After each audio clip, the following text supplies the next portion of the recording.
And our next speaker is I-Fen Lin. Let me see if I can actually do what I didn't manage to ignore yesterday. I think this is part of my job, is to make sure that we have the right person up. So let's see if we have, there we go. Okay. So I-Fen Lin from Bowling Green State University is going to speak on time help from adult children in response to parental need. And this is your opportunity to feel better about yourself. That's my, so we go like this, and then there we are. Okay. Thank you. Thank you for the introduction. So first, I would like to talk about our research team. So our research team was led by Emily Wiemers, who is on sabbatical at New Zealand right now, so she couldn't be here. The co-investigator, including myself, Judy Seltzer at UCLA, Joe Hutz now in the University of Chicago. And for this particular project, we got an excellent research assistant from Jenica Chin at Bowling Green State University, and also Anna Strauss at Syracuse University. And Anna is here, and she also had presented a poster session showing one of the papers from our project that is racial disparity in economic hardship. So our project has 4 aims. The first aim is to curate a textual database linked to the multiple generation in a panel study of income dynamics and health and retirement study based on the information on where respondents and their family live, where they work, and what occupation they were working. Our second aim is to describe how pandemic-related health and economic challenges were shared within families and how this differ by socioeconomic status and across demographic group. Our third aim is to examine how families help one another and how this interact with public form of assistance. The presentation today fall under this aim. And also corresponding to this aim, we also received a support from consortium's pilot project grants to open-ended question in the health and retirement study about the full network of older adult social network, about help received and given during the first year of pandemic. And I will come back to this pilot project at the end of this talk. Our final aim is to evaluate the effect of pandemic on physical and mental health, and whether the family support and the public policies would mitigate the negative impact of the pandemic. So we all know that adult children are important source of support to maintain health and well-being of older adults. Also, the family support or family transfers are worth as much as a lot of social policies in the United States. For example, the financial support from parents to their adult children is worth about $80 million annually, about the same size of EITC spending. Also, the family care provided to adults with activity of the limitation is estimated to be worth about $800 billion annually. Actually, it's more than the size of the paid long-term care services and support. And the economic value of grandparent provided to unpaid child care is actually about the same size of the CHIPS program. So this finding suggests that when we want to study the impact of pandemic, we want to study the social policy. It's really important to also understanding the family support, because understanding policy without understanding family support is missing half the picture. So there are 2 convailing forces for adult children to help their parents during the pandemic. The COVID-19 pandemic posed economic strain and logistic obstacle to procuring food, and therefore increasing older adults' need for support. Pandemic also disrupt existing care arrangement, particularly for those involved paid care. At the same time, the pandemic also reduced adult children's economic resources and increased the time demand on adult children who had offspring at home. Also, the fear of virus infection may also prevent a lot of adult children providing hands-on care.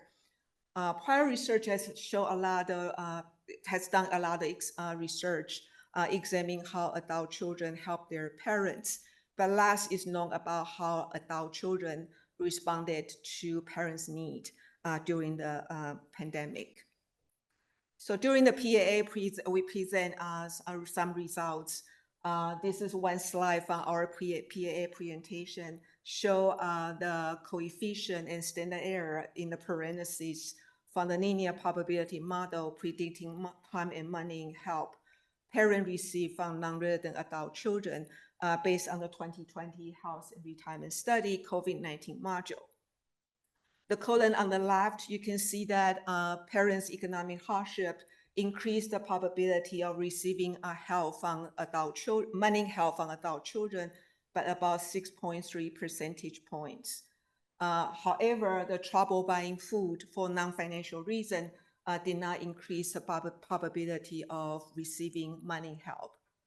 On the column on the right, you can see that the trouble buying food increased the probability of receiving time help by 7.5 percentage points, but economic hardship did not increase the probability of receiving time help. So this finding suggests that adult children were responsive to their parents' need during the COVID-19. That is, parents were more likely to receive money help if they have economic hardship, to receive the time help if they have trouble buying food for non-financial reason. So this finding spurs our interest in examining how the pattern of adult children's support to their parents vary by family structure. So from the literature, we know that the divorce and remarriage increased in the 1970s and 80s. And this increase actually also increased the number of older adults, middle-aged and older adults who have children from the previous relationship, meaning that they are more likely to have a stepchildren. Indeed, about 40% of the older couple with children are in stepfamilies. Also, the literature suggests that the tie between adult children and their parents tend to be weaker in stepfamilies than in non-stepfamilies. For example, the mothers with stepchildren are less likely to live with any of their children compared to mothers who only have biological children. We also see that from the literature, the pattern of intergenerational time and money transfer tend to be less common in stepfamilies than in the family with only biological children. So this study just echoes what Claire showed in her presentation. The family system approach is really important. To better understanding family structure, it's better to look at parent-child dyad embedded in the different family structure, like whether or not they are in the step families or biological, or the family with only biological children. So in this the presentation I'm going to show in the following, we asked the question, that is, did the COVID-19 pandemic reshape family structural differences in adult children's time help to parents when need arose? In particular, we want to pay attention between the stepchildren and the biological children, also take into account the biological children in step families versus biological children in non-step families. We are using data from health and retirement studies. We constructed 3 samples. One is 2020 COVID-19 module. The second sample is 2020 core interview sample. And the third is 2018 core interviews. For each sample, we restricted respondents to those over age 55 who are not living in the nursing home And because our unit of analysis is parent-child dyad, all the children must be over 18 or older. So we have about 16,000 parent-child dyad in the COVID-19 module. We have about 31,000 parent-child dyad in 2020 and 38,000 dyad in 2018. Thank you. And the question in the COVID-19 module and the core interview are slightly different. The time held was coded 1 if a non-resident child help with shopping for grocery, errands, rides, or chores because of COVID-19. This question was asked whether or not the parent had trouble buying food even though they have money. So they asked this question regarding the need of the parents. However, in the COVID-19 module, in the core interview, the time held is coded as 1 if the child help with meal preparation, shopping for grocery, making phone calls, taking medicine because of health or memory problem.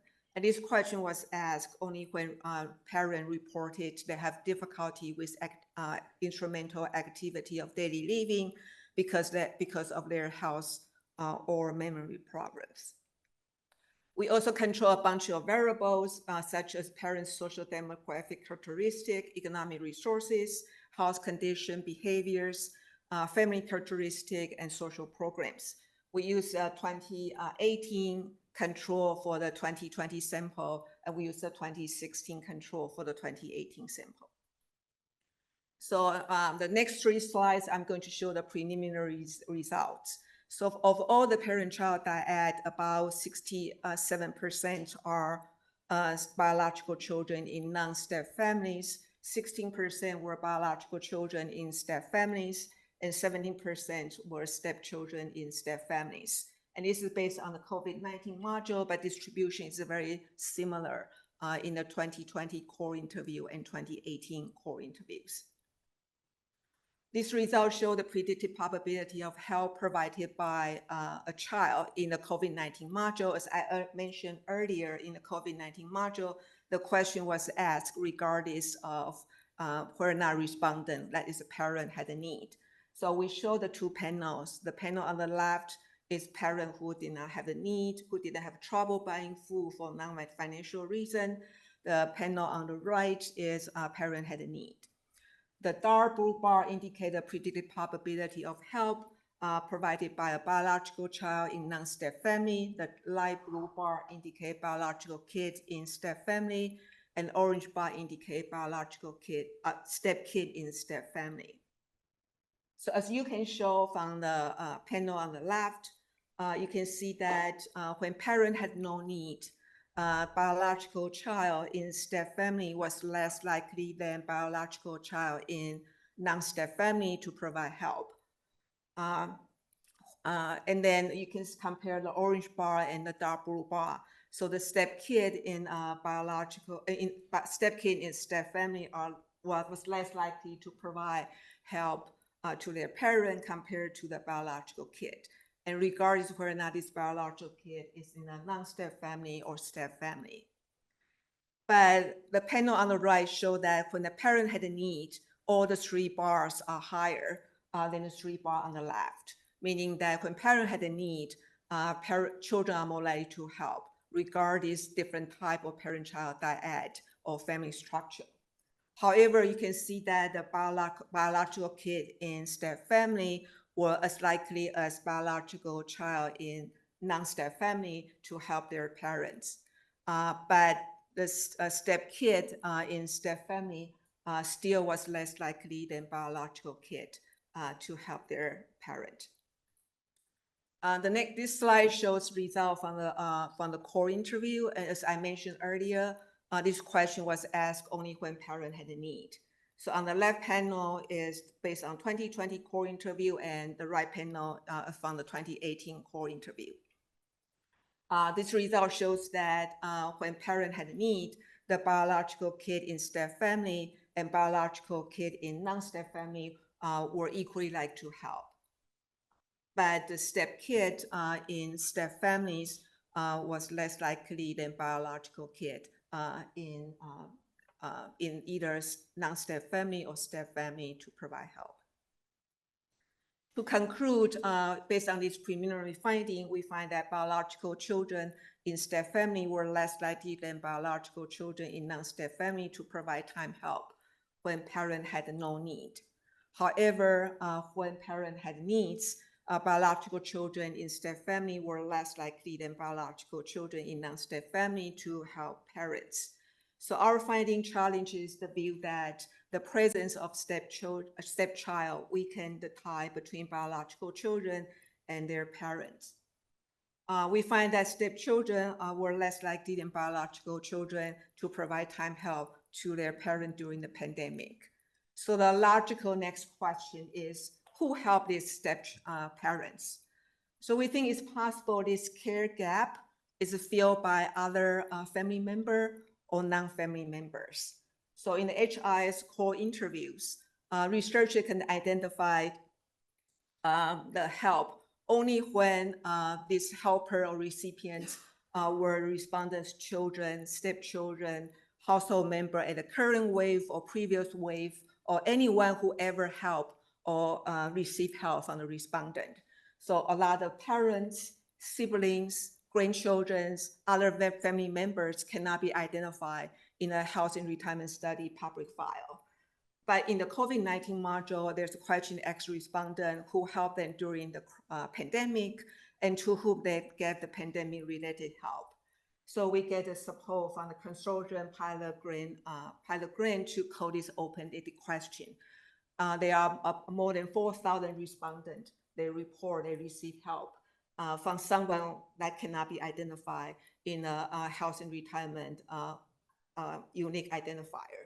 So after completion of this pilot grant, we expect to be able to get a full understanding of the network of the social support, including kin and non-kin, and also how does health disparities in private support affect health and well-being, and how the pandemic-related policy might crowd out or reduce private support.